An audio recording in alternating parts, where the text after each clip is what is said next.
know that, as we say it from the church center perspective, across the street there's quite a flurry of events, not to mention the annual session of the Permanent Forum on Indigenous Issues, as well as the Financing for Development Forum, just to mention two major events that take the interest of non-governmental organizations, and certainly those of you I know would be attending those meetings. And so on behalf of myself and the Catholic University of Lille, thank you for taking the time to be here. In my excitement with them, I even suggested that because they are a university and certainly dealing with students and young people, that Congo will accredit them to participate in the Youth Forum. The Youth Forum is supposed to meet this week. And then sometime 3 months ago, the United Nations decided to move the Youth Forum to next week. And maybe correct, because having 3 major meetings all in the same week disperses the very little resources of NGOs, and perhaps not governments, but still also governments. Think of the Central African Republic, where the ambassador also sweeps the floor. Don't put that on record, but government missions have only 3-4 people, and they cannot be attending all of these sessions happening at the same time. And so I'm glad. But you were able to make arrangements still to meet with Patricia Chavez? Yes. Yes, so I gave them the name of Patricia Chavez, who is the coordinator at UNDESA for the Youth Forum. So as a university, it would be interesting for the delegation to meet with the participation of the Catholic University in the as a UN consultative body, and so we want to take the opportunity to explore this question. I think it's an interesting question for us because we as the main Catholic university in France and probably Europe, I guess, and as our DNA is really strongly focused on our how can we be an engaged university? How can we have an impact on our third parties? So really, this question of a wider impact and how can we learn from the UN agenda is really a clear question for us.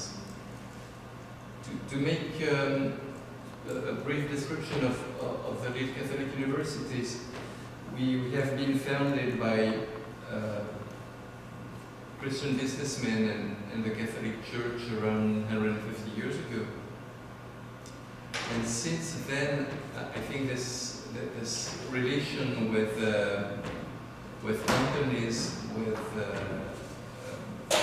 NGOs, with local entities has been a sort of key feature of the Lille Catholic University. The future of using negative terms, the future of debt and crisis, the many multiple crises that we face today. So the importance of future studies from an academic perspective is multiplied over when you know that nation states, member governments, and the United Nations is itself engaged in futuristic projections. So we welcome very much your contribution. Thank you very much to the inviters. I'm so happy. I'm going to give the speech to Mavis, who makes the introduction in English of the American book. You are the very first to know about this book. We never ever made a presentation in English about this book. This book is only 6 years old in France, and the book in American on Wilhelm Grischer will be there in the next month. So you are the very first to hear about this conference. Maybe some of you were there, not sure. Being one of association with the World Organization as NGO, but also as somebody contributing to UNITAR for 20 years. I'm a UNITAR fellow currently. And I think over the years of working with the World Organization, I keep contributing and participating in debates, talking about the future of humanity and the planet. And you listen to economists, climatologists, futurists, and environmentalists, and there are many scenarios projected for 2030, 2040, 2050, what's going to happen to the cities, what's going to happen to the coastal areas, 7.5 million people, and you have many, many scenarios. And I would say that we can really synthesize all the scenarios, that it is all experts who are projecting 2 scenarios. Transition is going to happen. Either we're going to design it, or we're going to be victims of it. And we are here in the business of designing the transition. And I think the faith organizations and the scientific academic organizations have a very specific, unique role on how to design the transition. And of course, when you're talking about designing a transition, and you can, some of us can be like, have some projections about the future that is not really grounded in what we are facing right now. Which is congenial to the kind of work we do as faith-based and religious organizations. And the ethical and the moral consideration of anything under the sun that the United Nations deal with, in fact, tinker with. I use the word tinker because it's a reminder that the fragility of the planet Earth and of human relations are, the languaging using those terms are not always what you hear in hard-nosed nation-state constructs across the street. It is civil society that raises and uses language for people on the planet, and therefore your use of the language, the flourishing of life. And if I may challenge you, Michelle, add another phrase to that, the flourishing of life and of living. Because the active word living as a condition to life itself is important, because it is the provision of food and fuel. In my own interventions, I use another set of this flowery word: food and freedom, jobs and justice, land and liberation. You use that, FF, food and freedom. It's a combination of economic and social rights and civil and political. Food and freedom, jobs and justice, land and liberation, land and liberty. And for those indigenous peoples who are here with us today, the combination of land and liberation is important. It's the notion of self-determination. If there is one agenda at the United Nations that is unfinished, it is the decolonial, it's agenda on decolonization. It's an agenda of self-determination. And the university, for its research, for the archival of knowledge, for the production of knowledge and reproduction of that knowledge itself, future studies, projecting the future so that people and the planet flourish as living beings and flourish with infrastructures that empower the voice and agency of we the peoples, of the peoples of the earth, of humanity. Long love and study of the French language, including a master's equivalent degree at the Institut d'études politiques de Paris. It's called Sciences Po, that's well known in France. And I actually attend a French-speaking church in the Episcopal Church at the same time. So this is something that is deeply personal to me and certainly has been part of my formation I am American by origin. And like you, myself growing up in the 1970s and 1980s, as a child was deeply fearful of the end of the world because of la guerre froide, the Cold War. So much so that as a child I prayed to God to let me grow up because I really thought that I was not going to become an adult. So God granted my wish, you can thank me. Just kidding. But to just, I tell that because I find, especially as we move in spaces related to climate change, that there is what we call existential dread and a fear among young people that they will not have a tomorrow, that they will not have a future. And so I found it helpful to refer back to that time in my life. And that has really shaped my entire career. It's the reason I wanted to become a diplomat as a young person, and decided and ended up in France doing my graduate level work. And my first experience with the United Nations was working as a young person at UNESCO. And that opened was, first of all, education. You know, we need to educate our own members, and I think that has been, it continues to be key, to see the link. Secondly, participation, to give the opportunity. And I think very much of Pope Francis's call to hear the cry of the earth and the cry of the poor. I think as religious congregations, we have great grassroots networks working with the most marginalized in different countries around the world. And it becomes a way in which, through our efforts of accreditation, we can bring something of those voices, and we can make it possible for people to participate in ways that bring to the legal and UNE's language across the road the reality of grassroots experience around the world. And thirdly is advocate. And I think advocacy, and I just share the example, I think we try to do it at different levels. I think alone it's not possible. We need to be, and we are, model of collaboration. And so we have a group of Catholic NGO congregations who form something called the Justice Coalition of Religious. And there it's a joint thing that we are together trying to advocate.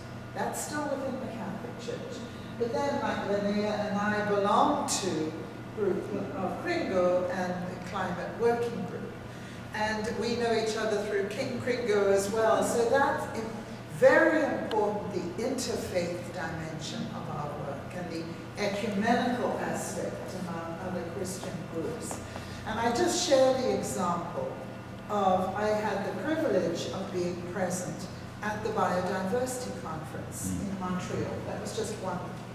There, the Faith Pavilion, it was so exciting to be able to have a space of gathering where, from an interfaith perspective, based on the moral and ethical, what Linnea mentioned, so much that we share with regard especially to creation, to the environment, to our work, to promote life going forward. That was a strong space, and room was made for that voice to be heard.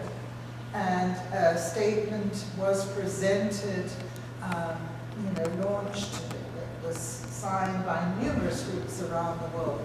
That's just time flies, and one access could create so much impact, and so that's what I wanted to start with. And then just a little bit about Soka Gakkai, which has education root. It started as a group of school teachers in Japan back in 1930, kind of pre-war time, when the government was heading toward war and really put aside of education system. And So the small group of school teachers were really concerned about the future of the country, and started working on educational reform. And that became the tradition of our group. So even after the war, we became a full-fledged religious organization, but we kept the education as a tradition and a priority for our movement. And so at the event, we focus on education from a human rights standpoint, the sustainable development, gender, and so forth. And I think Veronica and Linnea also mentioned some of the things that I also wanted to emphasize, which is that, you know, as a civil society, the NGO, we try to bring voices of people from all around the world, from all across our life, and as a contribution for the intergovernmental negotiations. And for that, we have to stay involved in the process. And one example I would like to mention is that in 2017, there was an important negotiation toward the treaty on the prohibition of nuclear weapons. It's called TPNW. And we stay involved and work with like-minded governments to make sure that education is included in the treaty as a positive obligation for the signers, the government. And then that stayed in thanks to a couple of governments who agreed on our point, and so that became a positive obligation to the signers of the treaty. And so that's how the civil society organizations can really play a vital part. Other churches that have previously done that process of repudiation, including the Episcopal Church. We repudiated the doctrine of discovery in 2009, and I think a number of others have done so as well. So I was really pleased to see this because it's difficult to try to explain to the world that the Christian Church is now repudiating the process that started the whole colonization of Africa and the Western Hemisphere and the genocide and land theft that resulted from that, without all of us in Christendom being on board with it. Well, now I feel like this is a new beginning and that we're all on board with it. So we can work together ecumenically as followers of Christ to come to a point of reckoning with regard to the doctrine of discovery. And I say reckoning and not reconciliation, although I believe in reconciliation and hope that we will come to a point of that, but we aren't there yet. We are not there yet where we can even begin to talk about reconciliation between the church and indigenous people because we haven't fully acknowledged what has been done in the past and the church's role in it. There are so many people who've never heard of the doctrine of discovery. And for those who have heard of it, they don't know what it is, really, because they haven't been taught. We haven't been talking about it in our educational systems. We haven't been talking about it in the church, really, at all. So we need to do that as we come to a point of reckoning at this time. We need to acknowledge the doctrine of discovery, teach our people what it is, and what the results of it were in Africa and in the Western Hemisphere. We need to teach our people that the doctrine of discovery provided the foundation for the horrible process of colonization and genocide and enforced assimilation of indigenous people, all in the name of Christ, tragically, unfortunately, and mistakenly. Christian nation on earth. It was also the most literate nation on earth because the Calvinists who came also insisted that people learn to read. And the kings and queens and the chiefs all decided that would be very important for their people to learn how to read. So the Hawaiian language was reduced to an alphabet, and people learned to read their own language, and the Bible was translated into Hawaiian.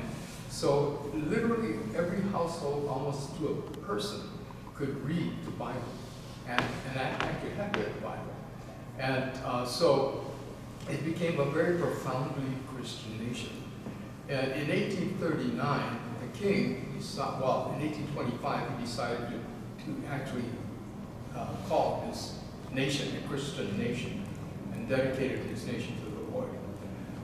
In 1839, he issued a declaration of rights, a declaration of rights for Hawaiians.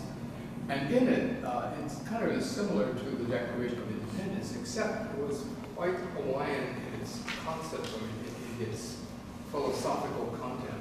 For instance, he used, instead of all men are created equal, he used the phrase, all men are made of one blood. And so the difference here was that the Hawaiians regarded everyone as related. And he said, my relations. We're related. We're not just responsible legally to be at a legal status with one another, but we're related, and therefore we're family, and therefore we must treat each other as such. So that's how profound the gospel had an effect on the Declaration of Rights. And likewise, when the first Constitution was instituted in 1840, the first paragraph of it said, all laws of the Hawaiian Kingdom shall conform to the laws of Jehovah God.